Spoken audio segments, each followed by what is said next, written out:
नमस्कार प्रिय दर्शकों, सनातन भक्ति वाणी चैनल में आपका हार्दिक स्वागत है। संत कबीरदास जी कहते हैं कि केवल बड़ी बड़ी बातें करने से जीवन सफल नहीं होता। सच्चा ज्ञान वही है जो हमारे कर्मों और व्यवहार में दिखाई दे। आज संसार में बहुत लोग धर्म और भक्ति की बातें तो करते हैं, लेकिन अपने जीवन में उन्हें अपनाते नहीं। कबीर जी हमें सिखाते हैं कि कथनी से अधिक करनी का महत्व है। अच्छे कर्म, विनम्रता और सच्चा आचरण ही मनुष्य को महान बनाते हैं। आज की इस प्रेरणादायक कथा में हम जानेंगे कि बिना कर्म के ज्ञान क्यों अधूरा है और कैसे सच्ची भक्ति मनुष्य के जीवन को बदल देती है। तो आइए सुनते हैं कबीरदास जी की अमूल्य वाणी। कथनी थोथी जगत में करनी उत्तम सार, कहाँ कबीर करनी बली, उतरे जो जन पार अबीरा, उतरे जो जन पार। कबीरदास जी इस दोहे में कहते हैं कि केवल बातें बनाना या उपदेश देना व्यर्थ है यदि मनुष्य स्वयं अपने जीवन में इन बातों का पालन नहीं करता। संसार में बहुत लोग बड़ी बड़ी बातें करते हैं, धर्म और ज्ञान की चर्चा करते हैं, लेकिन उनके कर्म अच्छे नहीं होते। ऐसी कथनी खोखली मानी जाती है। कबीर जी कहते हैं कि सच्चा महानता अच्छे कर्मों में है, केवल बोलने से नहीं बल्कि अच्छे आचरण से जीवन सफल होता है। जैसे नाव नदी पार कराने का काम करती है, वैसे ही अच्छे कर्म मनुष्य को जीवन सागर से पार लगाते हैं। इसलिए मनुष्य को केवल ज्ञान की बातें नहीं बल्कि उन्हें अपने जीवन में उतारना चाहिए। पद जोरे साखी कहे, साधन पड़ी गई रोस, काढ़ा जल पीवे नहीं, काढ़ी पीवन की होश, कबीरा काढ़ी पीवन की होश। इस दोहे में कबीरदास जी उन लोगों पर व्यंग करते हैं जो केवल भजन, साखी और ज्ञान की बातें तो करते हैं, लेकिन साधना और आचरण से दूर रहते हैं। वे दूसरों को उपदेश देते हैं पर स्वयं उस मार्ग पर नहीं चलते। कबीर जी उदाहरण देते हैं कि जैसे कोई व्यक्ति औषधि का काढ़ा बनाकर रखे लेकिन उसे पिए ही नहीं तो बीमारी कैसे दूर होगी। उसी प्रकार केवल धार्मिक बातें सुनने और सुनाने से कुछ नहीं होता जब तक मनुष्य उन्हें अपने जीवन में अपनाए नहीं। सच्चा ज्ञान वही है जो व्यवहार में दिखाई दे। आप राखी पर मोह दिए, सुने ज्ञान अकराधी, तुस फूटे कन बाहरी, कछु न आवे हाथी, कबीरा कछु न आवे हाथी। कबीरदास जी कहते हैं कि जो व्यक्ति केवल अपने अहंकार और स्वार्थ में डूबा रहता है, उसके लिए ज्ञान सुनना भी व्यर्थ हो जाता है।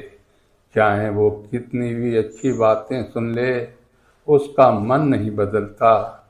कबीर जी इसकी तुलना भूसे को कूटने से करते हैं। यदि धान में दाना ही न हो और केवल भूसा हो तो उसे कूटने से कुछ प्राप्त नहीं होगा। उसी प्रकार यदि मनुष्य के भीतर विनम्रता और सच्ची इच्छा नहीं है तो ज्ञान सुनने का भी कोई लाभ नहीं होता। इसलिए ज्ञान तभी फल देता है जब मन शुद्ध और ग्रहण करने योग्य हो। कूकस कूटे कण बिना, बिन करनी का ज्ञान, जो बंदूक गोली बिना भड़क न मारे आन। कबीरा भड़क न मारे आन। इस दोहे में कबीरदास जी कहते हैं, बिना कर्म के ज्ञान व्यर्थ है। यदि केवल बातें हों और आचरण न हो तो वो ज्ञान किसी काम का नहीं। वे उदाहरण देते हैं कि जैसे बिना गोली की बंदूक केवल आवाज तो कर सकती है, लेकिन किसी लक्ष्य को भेद नहीं सकती, उसी प्रकार बिना अच्छे कर्मों के ज्ञान केवल दिखावा बनकर रह जाता है। सच्चा ज्ञान वही है जो जीवन में परिवर्तन लाए और अच्छे कर्मों के रूप में दिखाई दे। अब कजे साईं मिले तो सब दुख आपं रोई। चरण ऊपर शीस धरी कहूँ ज कहना होई। कबीरा कहूँ ज करना होई। इस दोहे में कबीरदास जी भगवान से मिलने की गहरी भावना प्रकट करते हैं। वे कहते हैं कि यदि अब भगवान मिल जाए तो मैं अपने सारे दुख उनके सामने रोकर कह दूं, उनके चरणों में सिर रखकर अपने मन की सारी पीड़ा व्यक्त कर दूं। यह दोहा सच्ची भक्ति और पूर्ण समर्पण की भावना को दर्शाता है। जब भक्त का मन संसार से दुखी हो जाता है तब वो केवल भगवान की शरण में शांति खोजता है। कबीर जी बताते हैं कि ईश्वर के चरणों में ही मनुष्य को सच्चा सुकून और सहारा मिलता है। मेरे प्रिय साथियों, इन दोहों पर आधारित एक बहुत ही अच्छी कहानी आपको सुनाता हूँ। बहुत समय पहले नर्मदा नदी के किनारे बसे एक गांव में देव नारायण नाम का एक प्रसिद्ध पंडित रहता था। वो शास्त्रों का बड़ा ज्ञाता माना जाता था। गांव के लोग उसके पास अपने प्रश्न लेकर आते और वो बड़ी बड़ी बातें करके उनको प्रभावित कर देता। देव नारायण घंटों धर्म, भक्ति और ज्ञान की बातें करता। उसके मुख से वेद पुराणों के श्लोक निकलते। लोग उसकी विद्वता की प्रशंसा करते, लेकिन उसके जीवन में एक कमी थी। उसकी कथनी और करनी एक जैसी नहीं थी। वो दूसरों को दया और विनम्रता का उपदेश देता, पर स्वयं गरीबों को अपमानित करता। भक्ति की बातें करता, पर मन में अहंकार भरा था। बाहर से वो शांत जैसा दिखता, लेकिन भीतर से अशांत था। उसी गांव में बाहर एक वृद्ध संत रहते थे, स्वामी करुणानंद। वे बहुत साधारण वस्त्र पहनते, कम बोलते और सेवा भाव से लोगों की सहायता करते।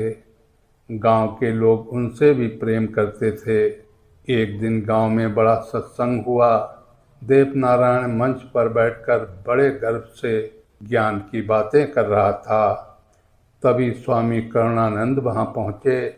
उन्होंने शांत स्वर में कहा, कथनी थो थी जगत में, करनी उत्तम सार। कहें कबीर करनी भली, उतरे जो जन पार। अब तो पूरा वातावरण ही शांत हो गया। संत बोले, बेटा, केवल बातें करना आसान है, लेकिन उन्हें जीवन में उतारना कठिन है। मनुष्य को शब्दों से नहीं, कर्मों से पहचाना जाता है। अच्छे कर्म ही जीवन सागर से पार लगाते हैं। देव नारायण को ये बात अच्छी नहीं लगी। उसने कहा, महाराज, क्या ज्ञान देना गलत है? संत मुस्कुराए और बोले, पद जौरे साखी कहाए, साधन पड़ गई रोस। काढ़ा जल पीवै नहीं, काढ़ी पीवन की होश। जो व्यक्ति केवल भजन और उपदेश देता रहे, लेकिन स्वयं साधना न करे उसका ज्ञान अधूरा है। जैसे कोई औषधि बनाकर रख दे पर उसे पिए नहीं तो बीमारी कैसे दूर होगी। ये सुनकर सभा में बैठे लोग एक दूसरे को देखने लगे। देव नारायण के मन में हलचल होने लगी। संत ने आगे कहा, आप राखी पर मोधिए, सुने ज्ञान अकराधी, तुस कूटे कन बाहरी, कछु न आवे हाथी। यदि मनुष्य अपने अहंकार को पकड़े रहे तो ज्ञान सुनना भी व्यर्थ हो जाता है। जैसे खाली भूसा को कूटने से कुछ नहीं मिलता, वैसे ही अहंकारी मनुष्य को ज्ञान का फल नहीं मिलता। अब देवनारायण का सिर झुकने लगा। संत ने अंतिम शिक्षा देते हुए कहा, कूकस कूटे कण बिना, कूकस कूटे कण बिना, बिन करनी का ज्ञान, ज्यों बंदूक गोली बिना, भड़क न मारे आन। बिना कर्म के ज्ञान वैसा ही है जैसे बिना गोली की बंदूक। आवाज़ तो बहुत होती है पर कोई परिणाम नहीं निकलता।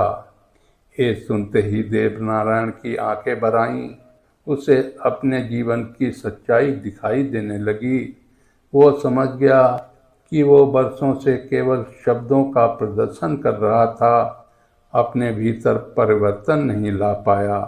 सभा समाप्त होने के बाद वो संत के चरणों में गिर पड़ा और रोते हुए बोला, महाराज, मैंने जीवन भर लोगों को उपदेश दिए पर स्वयं कभी उन पर चला नहीं। अब मुझे क्या करना चाहिए? संत ने प्रेम से उसके सिर पर हाथ रखा। तभी देवनारायण के मुख से भावुक होकर निकला, अब कह जो साई मिले, तो सब दुख आपों रोई, चरणू ऊपर शीस धरी, कहूँ ज कहना होई। वो बोला, अब मैं भगवान के चरणों में सिर रखकर अपने सारे दोष स्वीकार करना चाहता हूँ। संत मुस्कुराए और बोले, जब मनुष्य अपने दोष पहचान लेता है तभी उसके भीतर में सच्चा परिवर्तन शुरू होता है। उस दिन के बाद देवनारायण पूरी तरह बदल गया। अब वो केवल उपदेश नहीं देता था बल्कि स्वयं सेवा करता, गरीबों को भोजन कराता, बीमारों की सहायता करता और विनम्रता से जीवन जीने लगा। उसकी वाणी में अब अहंकार नहीं, प्रेम और सच्चाई थी। धीरे धीरे गांव के लोग कहने लगे, पहले देवनारायण केवल ज्ञान की बातें करता था, अब वो स्वयं ज्ञान का रूप बन गया है। और पूरे गांव में ये शिक्षा फैल गई, सच्चा ज्ञान शब्दों में नहीं, अच्छे कर्मों और विनम्र जीवन में दिखाई देता है। मेरे साथियों, इस कथा के साथ आज के कबीरदास जी के दोहे अर्थ सहित समाप्त करता हूँ। जय श्री कृष्णा।